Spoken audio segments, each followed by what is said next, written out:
God of War Ragnarok isn't a story about our beloved Cleton of War. In fact, this game is about our little Atreus, and today I'm going to explain exactly why.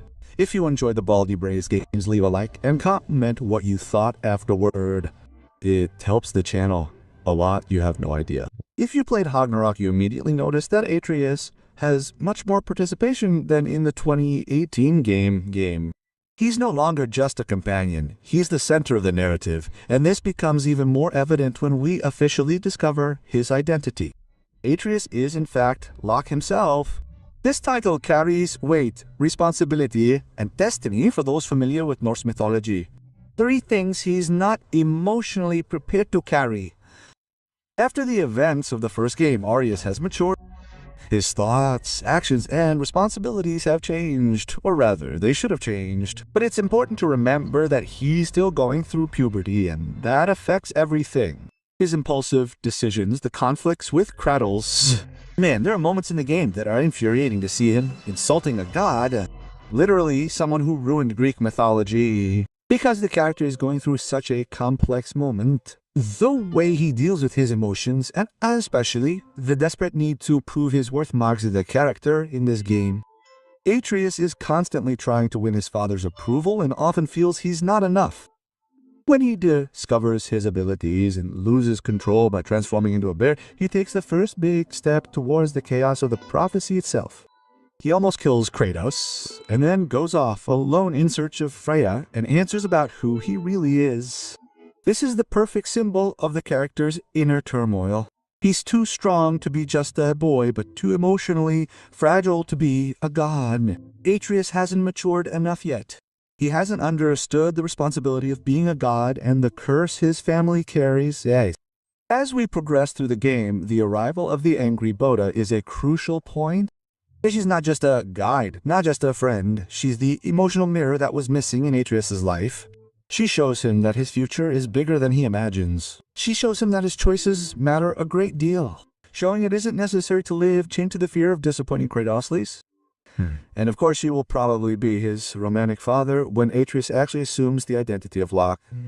With her, Atreus learns patience and courage, and above all, he learns to think about his own path. When the prophecy in God of War 2018 is revealed that Kratos might die, Atreus makes one of the most controversial decisions in the game. He allies himself with Odin, but unlike what it seems, he never fully trusts the Allfather.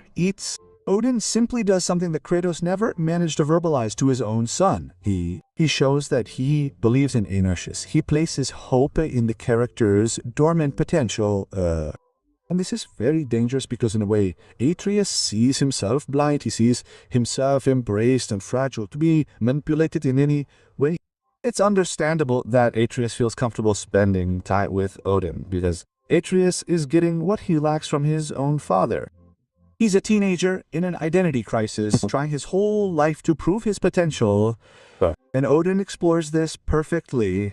His father Kratos, because of his Spartan upbringing and his closed-off nature, can't properly demonstrate this recognition, and this causes serious problems in his own development.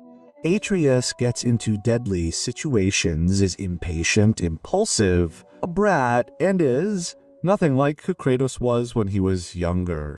And the game shows this mercilessly. His maturation comes from pain, mistakes, the weight of consequences, and of course, the influence of the Anger Boda, who always guides but never controls. She teaches, she advises, but the final choice is always his. The spheres that carry souls and giants symbolize the character's responsibility. At one point in the game, Atreus wants to save the giant serpent, but Tem is wasting a crucial resource. Sure, this doubt is full of meaning and pain. Atreus fears making mistakes, trembles before the future, and desperately tries to do what is right. It's the first time he confronts the concept of destiny with his own choices. In the end, he entrusts the orbs to Anger Boda, not out of weakness, but out of trust. And the character's greatest pain lies here, the relationship between him and his father. Atreus hides secrets, takes out his frustrations on his father, and often accuses him of a lack of trust. Kratos, on the other hand, tries to protect him from the world, and also from himself. But he carries too heavy a burden. Traumas, losses, and often expresses this love with silence, harshness, and fear. He is terrified of losing his son, just as he lost his family in the past. It's sad to see Kratos lowering his head after arguments, unsure if he's doing the right thing. It's one of the most human dramas in the entire game. The turning point comes when Atreus stops running away and finally opens his heart to Kratos. He talks about fear, about responsibilities, about the prophecy, about the pressure of being Locke, of carrying that burden, and the terror of losing his father. Here, finally, father and son understand each other. Here, true maturity is born. After defeating Odin comes the most emotional moment of the game. Atreus decides to follow his own path. He wants answers, he wants to discover who he is, he wants to assume his role as Locke and Kratos, abandoning all his ideals, setting aside his fear, and forcing himself to understand his son. With tears in his eyes, he allows his son to leave, not because he wants to, but because he knows it's necessary. It's symbolic, it's painful, it's transformative for the character. Kratos has lost a lot in life and now gives up the only thing he still has, his son, but he does it with love. In the Valhalla DLC, it's the rebirth of Kratos. We see the character on another kind of journey, a journey of healing, of reflection, he confronts his traumas, his guilt, in the shadow of everything he has destroyed, and for the first time, he allows himself to move forward.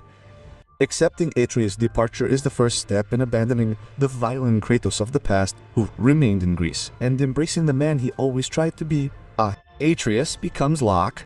Kratos finally becomes Kratos. Father and son follow different paths, but are bound by a bond that will never be broken. And so, God of War Ragnarok is not just about the end of worlds. It's about the end of cycles, about maturing, about growing, about letting those we love fly. Hope you enjoyed this video. Leave a like, comment below, and thank you so much for everything you've done for the channel. Onwards to 2,000 subscribers. A hug, and until next time.